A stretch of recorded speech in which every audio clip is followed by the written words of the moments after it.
Hi, this is the self-publishing roundtable. wanted to say the roundtable, and I'm like, that's not very informative. Yeah. The self-publishing roundtable. This is a regular weekly roundup of indie publishing news and stuff. I'm Erica Conroy, and I'm joined today by our special guest, author Jim Johnson. Hi, Jim. Hello. Hi, how are you? I'm good, thanks. Thank you for joining us. Thank you for having me. No worries. And as usual, we have Chrishuan Keller. Hello all. And Xavier managed to visit us today. So, hi, Xavier. Managed to. Jeez. Hello, Xavier. Hey, Jim.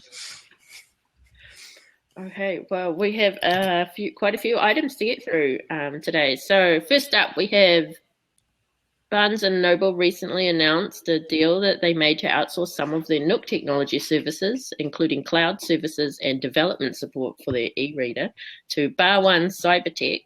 Because of this, they are closing 2 of their offices, one in San Jose, California, and another in Taiwan, and they hope it will result in about an $8 million expense reduction in savings, but it will also cost them $6 million in severance. What are our thoughts on this? Who wants to start? Well, we always knew that Barnes & Noble was losing money hand over fist, mostly because of their eBooks. And this is just another step in a very inevitable downward spiral to death. This is hospice care for Barnes & Noble, essentially. Mm-hmm. And what they're trying to do is make it look good for the stockholders and perhaps maybe someone who wants to buy them, or at least Nook. But in the meantime, they are putting they're outsourcing their eBooks to an Indian firm who is going to be taking care of all of their digital work, as it turns out. So, it's just more of the same. It is dying slowly, and we're watching it instead of watching this pull the plug. Mm-hmm. You don't think Bar One might be beneficial in any way? It's only beneficial in saving the money, truly. Mm-hmm. What about you, Jim? What are your thoughts? So, like Borders, I've been watching Barnes & Noble slowly circle the drain for a long time now, and I just don't think it's going to change. I think maybe they can kind of keep their bookstores afloat, but I don't think there's any hope for the digital platform. X, anything to add to that one? Yeah, I think they're positioning themselves to at least, start playing with the idea of someone else taking over it completely. And I think this is at least just the first step of them kind of, it'll start with outsourcing, and they'll play that and see if that does them any benefits. Who knows? Maybe they'll actually bring in some changes that will make them do better. Who knows? But I think eventually they're poising themselves to liquidate. They have been trying to, for quite a few years there, they were trying to sell Nook to someone else, and I think Microsoft got in for a wee while there. Mm-hmm. Mm-hmm. They were. Mm-hmm. Yeah, I remember hearing about that back then. So we don't think that Bar One or something might create an app, like Kindle has the Kindle app for a smartphone. I mean, since the article in question that we'll be linking to on the show notes tomorrow goes on about now I've forgotten the words. It's too early in the morning for me. Basically saying that a lot of people don't read on e-readers anymore, and mostly people are reading on smartphones. So I was just wondering if Bar One might have been thinking maybe we should create an app. Do we think an app might help Nook at this stage? No, not at this stage. Mm-hmm. And to be honest, they already have somewhat of an app as a reader, as an e-reader. They do not use necessarily proprietary, nothing that your normal e-reader will be able to use. It does make sense that they're going to an Indian company. There was a report that Joanna Penn did at the Smarter Artists Conference about how smartphones, by and large, are the number one worldwide device that people are reading on. So it does make sense if they were looking to expand their global reach, but they're not really expanding into any markets.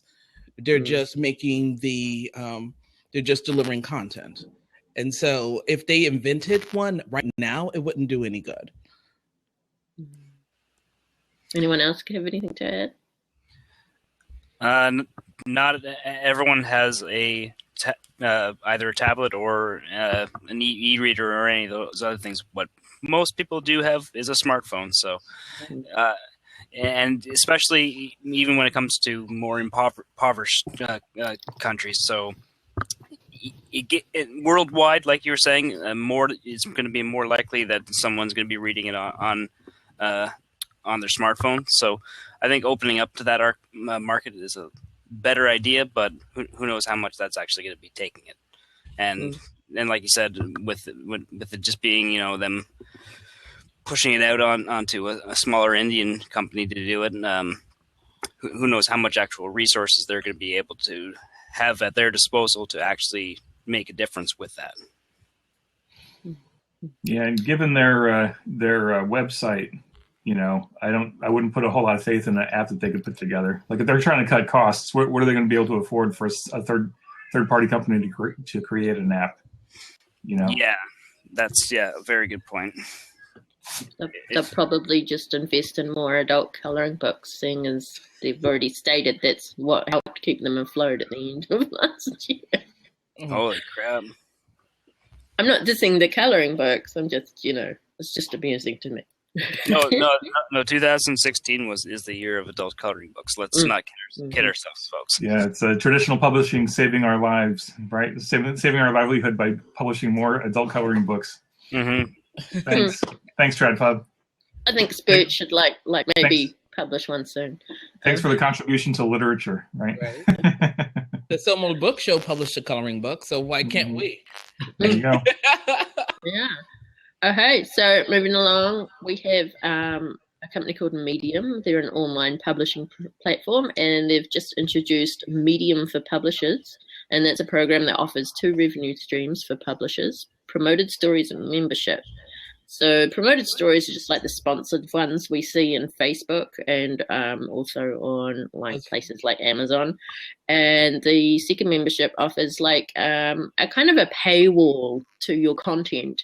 So members will have to pay a subscription or a monthly membership fee, and that gets paid directly to the publishers.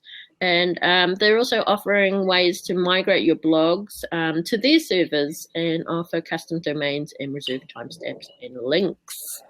So, Chrishuan, I know this news item was something you found, so would you like to kick us off with the thoughts here? Yes, I want to start off with the fact that Medium, by and large, I think they come to realize that their infrastructure and marketing structure, as they initially thought of it, was not sufficient, at least not for monetizing. So it's basically a very clean, easier WordPress or Blogspot, where you come up and you just enter your information, you blog, and then there's an audience. They came in with a built-in audience, which helped, and some of the highest ranked journalists are on there. Mm-hmm. But it was first pretty much a collection of blogs. With these 2 services, the first one being sponsored ads, sponsored articles. They are allowing companies to, I'll pay you this much, would you write about my item? And they're saying yes, and they're allowing that, which was not allowed in their initial agreement. And the second one is a kind of micro oyster, where you are, where publishers have works on their domain, and you go pay. They take care of everything from processing to hosting to migration, and you pay them a percentage, and the publishers keep a percentage. And these are things that, as self-publishers, we should keep an eye out for. Currently, this is not open to self-publishers as we do it. Yes, micro oyster. But it is something that we might want to think about in terms of what we're wanting to do. I think, didn't one of the independent, no, it was the science fiction writers of America are doing a similar thing with their Kickstarter. and they were planning to expanding into something like this, where there were certain short stories you can go and for a fee you can read and get access to them. Okay. I didn't know about that with the ECFWA.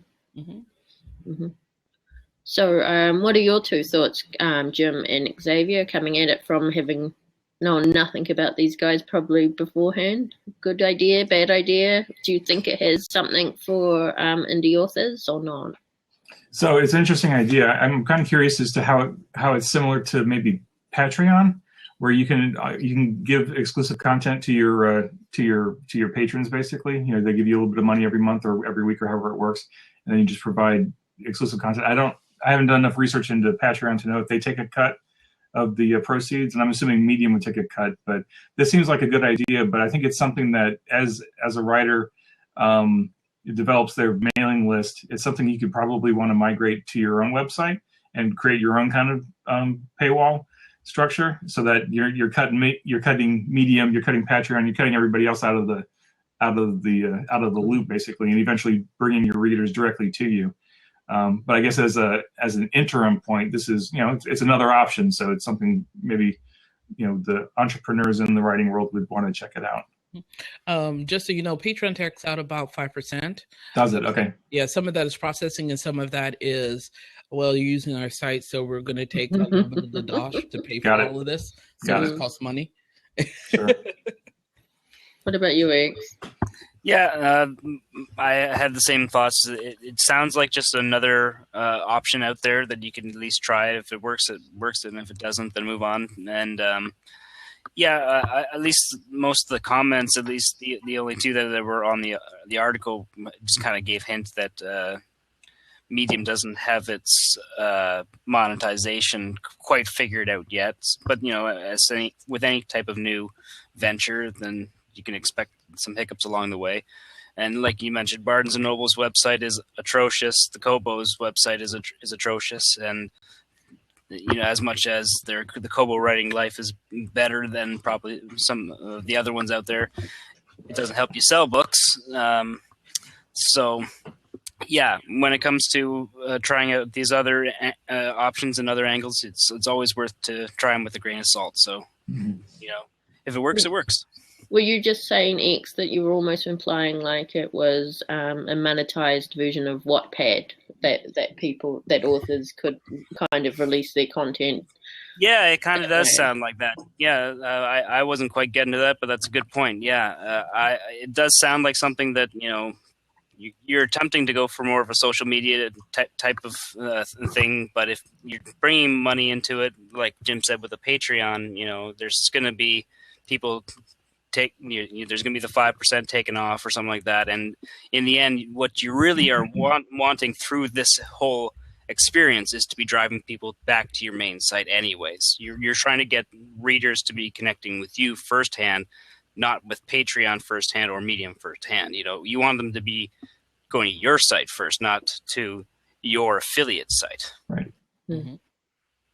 I suppose it could be like Chrishuan, you mentioned earlier, it's kind of like a Blogger or a WordPress for those people who don't really have maybe the website building skills. Possibly it could be their website. Yeah. And not only that, even the exposure that Medium has. Medium has an audience, has incredible amounts of traffic. And a lot of people use it to send traffic to their blogs. Okay, and I think it might help people possibly like Hank Garner with his podcast, since he has actually essentially set up a monthly subscription, or actually I think it's a yearly subscription now for information on his podcast and also to access his archives. But without having looked at Medium to see what kind of information they provide, I'm not sure if they would be able to host audio like that, but it would be interesting to look into. Yeah, I think it would also be interesting to see what Medium can do for a writer joining their program. Like if they have paid advertising you can buy to reach their subscribers or their other users. Like if they have this big user base, how can an author tap into that beyond just using Medium? Blab, which we're using, apparently uses Medium for their blogging. So, okay. Yeah, they do. Just thought I'd throw that out there. Okay, so it's something that maybe some authors might be interested in looking into. It just really depends on what they want to get out of it, like any other service or digital product, really. Right, moving along to Facebook ads. This is something everyone loves or loathes. Basically, a lot of us invest in Facebook ads, and should know that there is a 20% rule for text on the image, and Facebook can be rough fickle about where you put that text. However, users in the UK are reporting that the 20% rule has been tossed away, and guidelines on images and text are now provided instead. Facebook has confirmed it is currently testing these guidelines, however stressed that images with less or no text are better received by the audience being advertised to.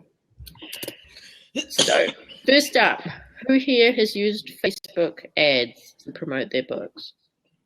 I used them a little bit with my first couple of books, and I think the first ad I did, I ran into the 20% text problem and then fixed it. So I think, just jumping into this, I think it's a fine idea if Facebook wants to experiment with it, but I think it's still up to the author to make an effective ad, right? Whether it's 20% text or 100% text or whatever, you've still got to make it effective, and that's probably an art form unto itself. I just want to elaborate. The article that we're linking to is written by a guy who's very heavily into Facebook advertising. So he's gone even further, and he's found out from Amazon that the more text you do put on your image, the less reach you were going to have, and the more it may cost you. Right. So they've tiered it to have like low text, which is essentially what it is with the 20% rule, all the way up to like full text, and they're basically saying you're not going to get the reach if you go full on text. Oh, interesting. So, okay. Yeah. Because we've seen a lot of bad blurbs, and we've seen a lot of bad ads, and most of them are retelling the premise of the book in the ad. Right? And I think, and there is nothing that will turn me off faster than seeing a Facebook post with, read my book, so-and-so action figure, big McLarge huge, is sent on an off mission, but little does he know that, and that thing goes on forever. And I'm like, you know what, I'm going to scroll up. And then there's somebody like Chaz's ads or John Harkness ads, where they just have an image. Audio, now get it. I'm like, got it, because I already know. Or the image is so compelling. They are telling the truth. The more text, the more I'm going to disengage, because it's going to bore me. I just saw Robert give you like so many props there. Have you seen his ads? His ads are pretty good. No, actually, I haven't seen his ads. I must not be the right, putting in the right thing in Facebook to get targeted. I read a lot of thrillers. I'm in his target audience. Can I just say that you need to write a book about Big McStrong Huge? It almost sounds like it might be a porn, though. No, that comes from Mystery Science Theater 3000. Oh, okay. Big McLarge Huge, that's what he's called. Big McLarge Huge. Well, yeah, that's a great name. So it would be fan fiction then. Okay, got it. So what we're basically saying is that for Facebook ads, for the images, we should be treating them just like we do with our book covers, because it is the first thing that they will see, right? Right. Well, yeah, and one thing I like to think about is like when you go to like a local strip mall and you see like just like all those discount signs, like just like cigarettes, smokes, magazine, like everything is all condensed into this giant thing of where am I? What do they sell? Everything, and they're trying to tell you that. And like it gets to that point where all that you see is just kind of like, okay, that just looks like a rundown place, and I don't want to go in there at all. And it's the same type of principle. A huge amount of text just kind of invokes that like used car salesman type of motive, where it's just like they're trying to really sell you. And usually, the more you try to sell, the lower quality the product, because a high quality product sells itself. And someone is asking, Peter is asking about writing blurbs. How effective are they? Extremely effective if done well. Because it is known, Khaleesi, that the things that draw a person to your book is the title, the cover, and the blurb. Actually, the cover, title, then blurb. Yeah. Sometimes we don't even look at the title. I mean, we're like, oh, it's a pretty picture. What's it about? Right. You know? Yeah. Yeah, I think that's a more accurate than anything. Like, if they're going to click on the cover, and if they can't read the blurb, they're not going to be clicking the buy. No. You read the blurb, it sounds like your doctoral dissertation, we're outie. If it does not give us any kind of emotional hook, if it does not give us a promise of being entertained, we don't want it. Practice. Lots of practice. How can gotta one read learn to it write by what's her name? Libby Hawker. Gotta read it by Libby Hawker. I'll put in a and practice that too, Jim. I'll put in a link. You also want to, if you don't want to buy a book, you can also subscribe to BookBub and see how they do their blurbs. Because they have some of the best in the business. Not that they have many interesting sci-fi. That's rude of me. But I mean, when I signed up as a reader, none of the science fiction appealed to me in my tastes. So I'm just saying because Peter's a sci-fi author. So, but that's entirely up to you, Peter. You might have different tastes in sci-fi than I do. My bad. Let's see. So, company, what did they say? Present company excluded? Yeah, and all the sci-fi people we're listening to, I've just offended. I am really sorry. So, Audible. Audible, this was a news item that came out about a month ago, but this has just been put into practice now. Audible is branching out into podcasts and news. So perhaps maybe us spooters could get ourselves onto Audible. So, but it's called Channels, and it's free for the unlimited members of Audible. The content is curated by Audible, and the most part it's news and classic works so far. What do we think? Does anyone here use Audible as a reader or have audiobooks? Anyone? The vast majority of what I read is through audiobooks, and I'm a big podcast listener. And about a month ago, I got this big old splash page on my Audible telling me, "Oh, we have channels now. You like podcasts? Here's some of ours." And it was folks. It sounded like a NPR report. It's like, this is Mara Liasson, and I'll be reading this article from the New York Post. And she gives the title, she reads the article, end of article, and we're done. It was fascinating because I usually don't subscribe to the New York Times. And you'll notice that a lot of the folks there are major newspapers from around the world, The Guardian and a few others, a PRI, NPR, and whatever the concern that Ira Glass now owns, now that he took This American Life from them, and a lot of classic. There is nothing longer than about a half hour, and they're also creating original work, once again, with hosts from NPR and PRI.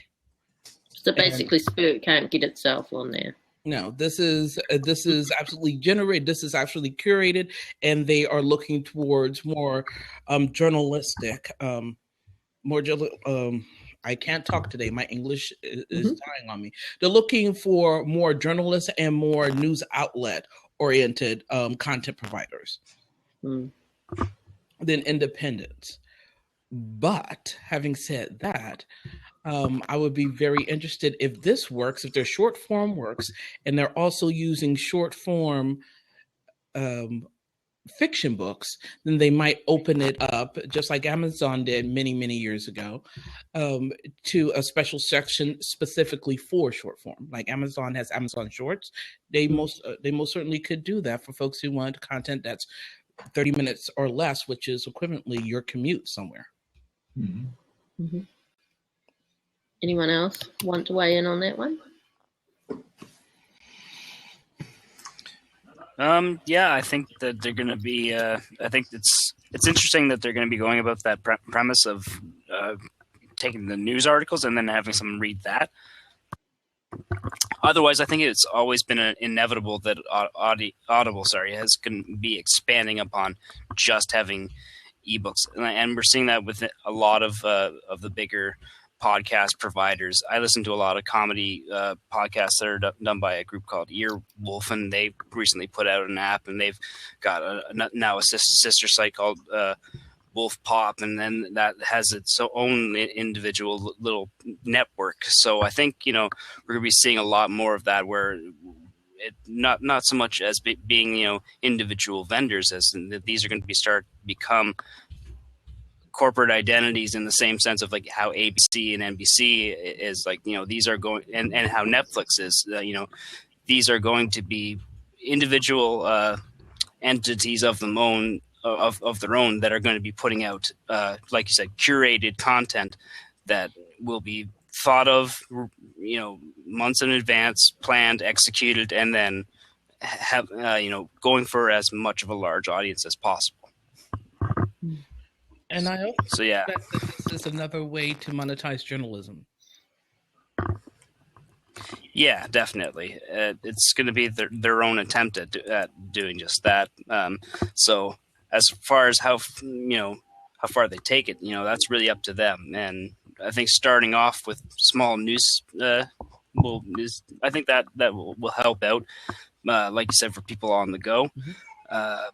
But I think they will, in the end, keep going from there, because once you have 35-minute radio snippets, you're already getting close to being satellite radio at that point. So the lines in between those things are really going to start to blur. Yeah, I think it's. This is just following Amazon's general plan of like gradually keeping people in your ecosystem, right? You offer them a little bit more content, you diversify it a little bit, and you keep them with you as opposed to going somewhere else for the same kind of content. They could go to CNN or NBC or CBS for the news, but why not just stay with Audible, listen to an article read to me, and then I'll go listen to an audiobook, and then I'll switch over to another channel and listen to some music program that I have through Audible. Mm-hmm. And it just keeps you within that little ecosystem, and you don't go outside of it. So like, Amazon customers read on Kindle, and they don't, many don't deviate from that because they're happy with the Kindle. And once you've hooked that customer, then they tend not to go away because they get familiar with something, and then they get comfortable, and then they love you forever. Right. And I think Audible is just making small, like y'all said, just small, gradual steps to expand what they can offer. Mm-hmm. And then soon they'll take over the world. Yes. Mm-hmm. I think Amazon is Skynet. And then with Jeff's rocket ships, they'll go take over other worlds too. Oh. Yep. with Kindles in hand. Mm-hmm, mm-hmm. Okay, so quickly, just some news from Europe. So ebook buyers in the EU, the European Union, for those who don't know, are charged value-added tax, which is what VAT means, on their purchases at a much higher rate than print books. This is because ebooks are considered an electronic service and are therefore taxed more. This is something that authors, publishers, and booksellers across the EU have protested about a lot. And the European Commission recently announced that they have created the Value-Added Action Plan that promises legal constraints often result in the VAT rate on e-publications being higher than the one on the corresponding print version. Our proposal will attempt to align VAT rates policy for e-publications across the EU. Now, this obviously could be helpful for anyone who writes an ebook because it could impact our prices hopefully for the better. But what are your thoughts on this one, Jim? I think it's a great idea. I mean, I think anything they can do to make prices more friendly for customers across the board is a good thing. I mean, I'm not super familiar with how Europeans have to deal with the pricing, but I think if they could do away with VAT altogether, that'd be great. But anything they can do to kind of bring it in line so that one customer is paying, roughly the same as what another customer is paying, then that's got to be good for the consumer and it's got to be good for the provider. Mm-hmm. You gonna have anything to add to that one, X or Chrishuan? Go ahead. No, I was just saying I'm glad to see that they're finally looking into it. I know a lot of UK authors have been talking about that, so at least it's finally something that's being brought up. Mm-hmm. That's it. I know very little about it because I'm in America. I don't. But the writers that I do know, like yourselves, who are subject to that, say that's the reason why they can't sell direct. And they have to use services like Amazon and Kobo in order to get their work out there, which limits their expansion, it limits their scope. And anything that helps broaden that out, now I understand the government needs to have theirs, but anything that will broaden that scope is helpful to me, especially when they're not doing it for print as much. Because you remember a while ago that Amazon had to increase the minimum amounts for what we were charging overseas readers for Europe and the UK.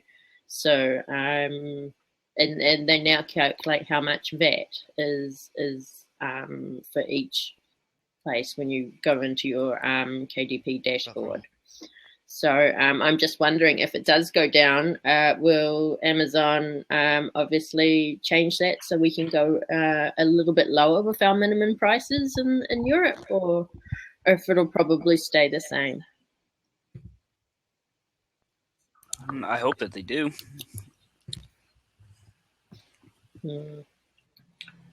Right. I don't know. I imagine Amazon has smart people keeping an eye on it, and and would do what benefits Amazon first. And then if there's a flow down to writers or to authors or whatever, then we benefit from it. But I'm sure it's to be determined. Yeah. Okay, Chrishuan brought this one to our attention, as apparently been getting a lot of buzz around the internet lately. So it's about taming the Amazon algorithm and realizing how that they are created and what affects it and what doesn't affect it, and the impact that it has on everything. We will link to it on the show notes page, but basically it's summed up as this. Fact 1, price does not influence the sales rank. So both $2.99 and 99-cent titles reach similar sales ranks with similar sales. And fact 2, enrollment in KDP Select does not influence sales rank. So all titles are treated equal whether they're enrolled in KDP Select or not. So, do we have any thought on this one? Chrishuan, want to get us started? Sure. It was always thought, at least tribal knowledge about this is people lowering their prices so they can get more sales, so they could improve their rank. If the books were cheaper, it would improve their rank. If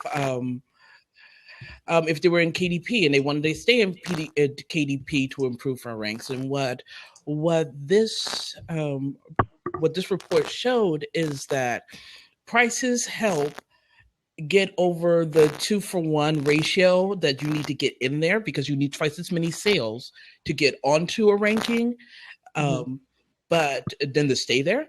But once you're there, there is no discernible difference between a book that's $2.99 and a book that's $1.99.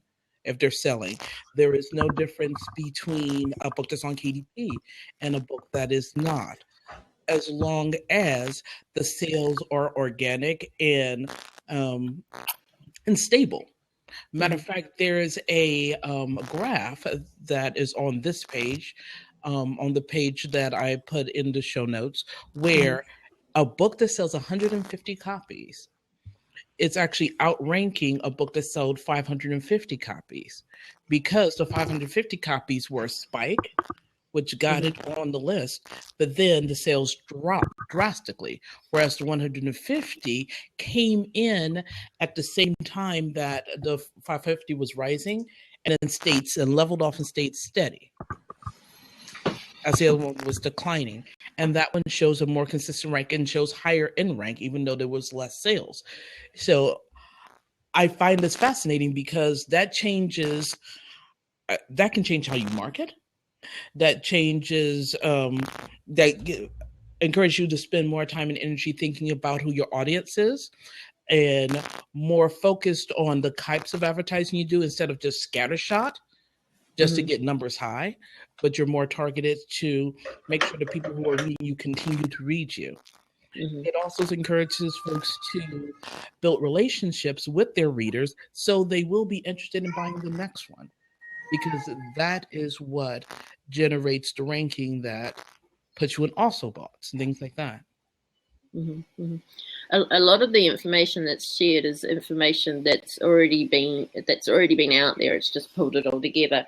And a lot of the more savvy marketers for ebooks know to stack their advertising. So not all aim for it on the same day, but this is usually around a BookBub advertising, just to have like on the Monday advertise at one place, on the Tuesday advertise at another, on the Wednesday, whoa, there's BookBub, and then to keep that tail going longer, to add more advertising in the following days afterwards, so that it kind of goes up, but it kind of keeps going steadily for a while longer before it maybe peters off, in an attempt to, keep that sales ranking quite high for a longer time. Is there any comments from Jim or X to add? Yeah, Chrishuan, I actually had a question. You mentioned that having this kind of information in hand would help you build your audience. It will help you make considerations in how you build your audience. You should, by rights, be building your audience before your book is even published. You should be talking to people, building relationships, having an email list, and building these relationships, talking to them before your book is even published. But for those who do not, or for those who are learning this the hard way, thinking about organic sales and relationship instead of just going and I'll get a BookBub, I'll spend a lot of money to scattershot, or I'll just scattershot a bunch of Facebook ads. Having this information kind of drives home the importance of relationship rather than the shotgun method. And I see the look of dissension on your face. No, I'm listening to my 6-month-old cry. Oh, poor baby. Hopefully mom's got him taken care of, but if I have to go, I'll go. But no, I agree. But I think I'm newer to this than most of you are. So I'm still trying to figure out how to build relationships with a genre that I haven't actually dipped my toe into yet. Like, I'm writing an urban fantasy trilogy right now, and I'm hesitant to just start talking to urban fantasy readers because I don't have anything to show them yet. I don't have a history in that genre. So I'd be just another voice among hundreds of saying, hey, I'm writing an urban fantasy trilogy, and here's what I read and here's what I'm interested in, and gosh, maybe you'll look at my book when it comes out. But I'm also not interested in doing the scattershot approach with advertising. I tried that last year, and it was pretty clear that it doesn't work. I know I need to be smarter on the marketing and stuff, but going back to this, I think it's good to have this information, but I may be the oddball out that it's good information, but I think at the end of the day, I'd still rather be writing the next book. I think going into this level of detail and thinking about, oh gosh, how do the algorithms work, and how can I game that system to make it work for me? That's all going to fail my Wibbo test. Would I be better off writing? And like I said, it's good information to have, but I think where I am in my career as an indie publisher, anyway, I think it's more important for me right now to be writing and publishing, and then when I have a backlist, I'll start focusing more on the marketing and how to make it work. Now, feel free to dissent because I'm happy to learn. Well, I'm not going to dissent as so much as I'm going to encourage you to keep all of that, what you just said, in the front of your mind, but in the back of your mind, when you're talking to folks about, oh, I like this too. These are the authors that I like. Reaching out to other authors in your genre, right? Right. When I started the Alazar series, I was talking to Chris Fox and G. Hartness and Simon Green because they write the kind of books that I write. Right. And talking to them, talking to their fans, sitting amongst them, and you'll be surprised how many writers there are, connecting to them too. Right. And then as you start sharing your work and you decide, well, actually, anytime is a good time to start building your mailing list and start communicating with them personally. Would you be better off writing? Yes, you would be better off writing, but having an email list helps that. Well, look at the way that Chris Fox set it up. I mean, he started out and he started with a new genre in science fiction, and he publicly came out and said, "This is my challenge that I'm doing. Follow me on my mailing list." That's how he started building his mailing list. Other writers who were following his journey, who also, may have an interest in science fiction, but we're all intent on buying his book. So that was one way he did it. So I'm kind of hoping, Jim, that you're taking advantage of your challenge followers in a similar way to build your mailing list. Yeah, I think I need to try harder to encourage people to sign up to the mailing list, because I think since I started the challenge a month ago, I think I've got two new ads to the mailing list. So it's been a pretty modest growth so far, but I could probably make more of an effort to push it. Although I hate being the salesman, because you hate mining for email addresses. But no, we're not mining. Yeah. We're not selling. We're telling a story. And what I mean is that selling is, once again, you got to do it. You got to do it. No, you don't want them people.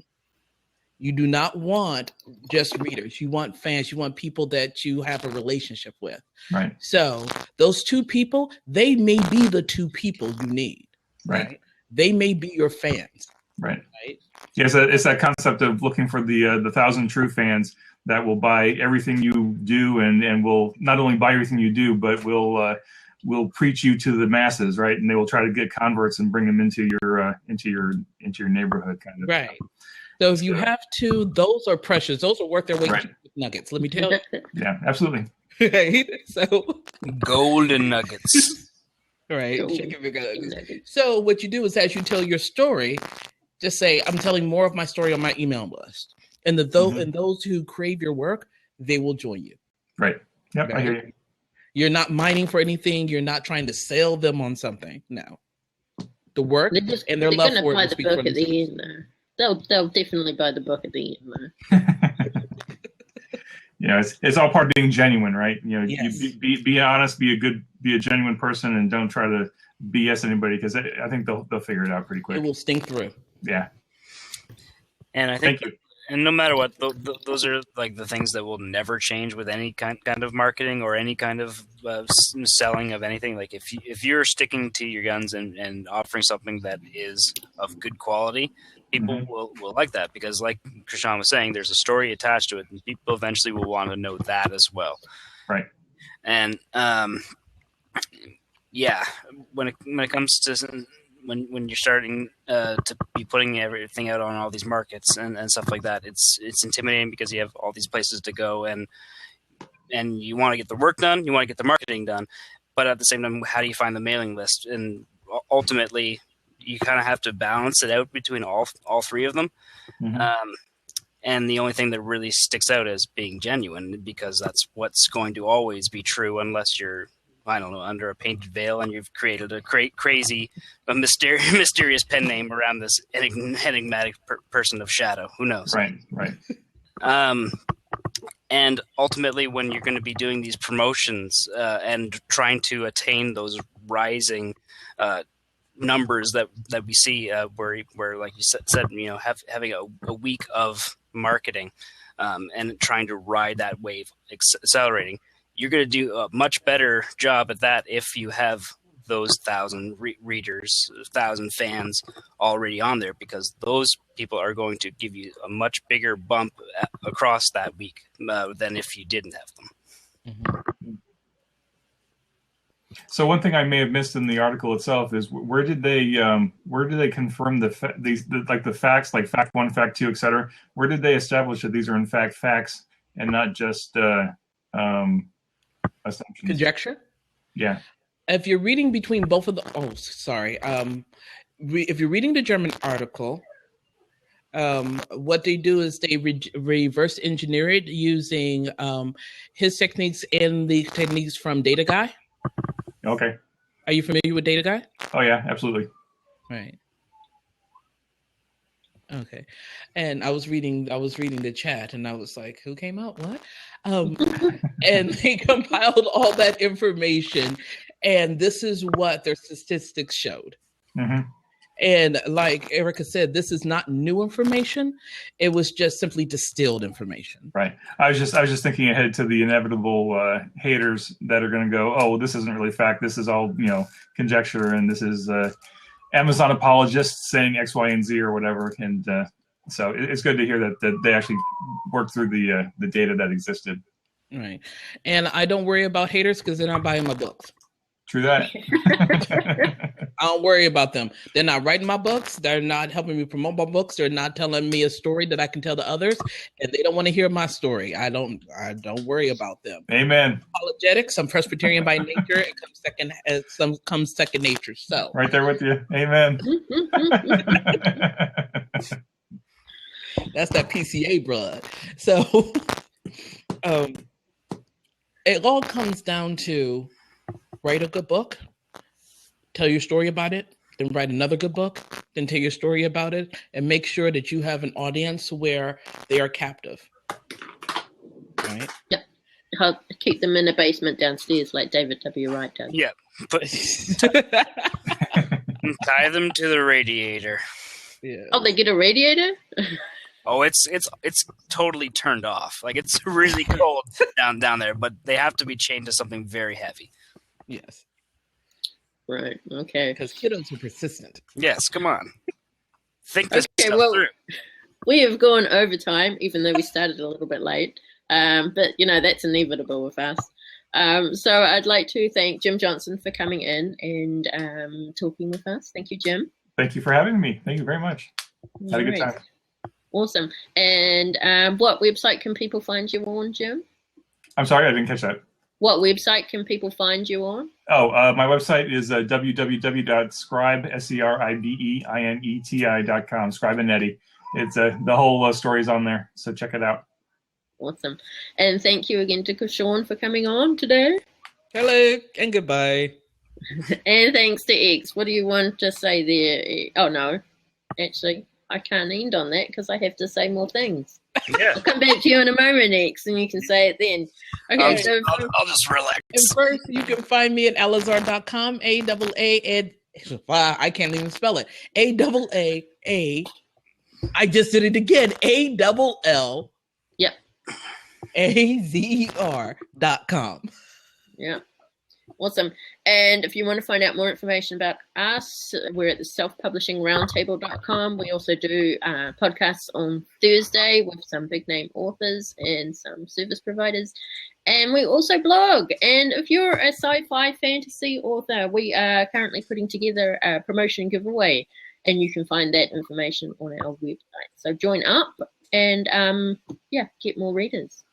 So thank you again, and we'll leave it to X. What's the final word there, X? Adios, internets. Bye. Take care, everybody.